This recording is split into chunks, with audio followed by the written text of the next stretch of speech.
A nuk kemi turp nga Allahu?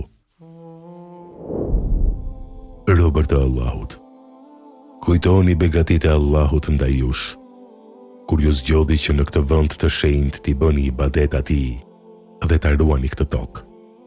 Justifikojeni këtë nder të dhuruar dhe falenderojeni Allahun duke bërë vepra të mira dhe duke u turpëruar me turp të vërtet nga Allahu i plot fuqishëm. Nga minberi i pejgamberit alayhis salam, Ebu Bekri radiallahu anhu ju drejtua njerëzve dhe i ftoi që të turpërohen nga Allahu duke thënë: O njerëz, me të vërtet keni turp nga Allahu, betohem në Allahun, me të vërtet, kur dua të kryej nevojën time, e mbuloj kokën me rroba nga turpi prej Zotit tim. Othmani radiallahu anhu, i cili ditët i kalonte në agjerim, kurse netët duke qarë dhe duke falur namaz, edhe përkundër shumë veprave të tij të mëdha, është turpëruar nga Allahu. Pejgamberi alayhis salam ka thënë: Nga të gjithë pasuesit e mi, më së shumti ka turp Uthman bin Affani. Paraardhësit si tanë, më të devotshëm, kishin turp nga Allahu. Po çka mund të themi për ata, veprimet e të cilëve janë si tonat? Si duhet të kenë turp nga Allahu ata që vrasin musliman, dhe atyre që në heshtje i vëzhgojnë të gjitha këto? Unë ju them, keni turp nga Allahu dhe turpërohuni nga veprat tuaja.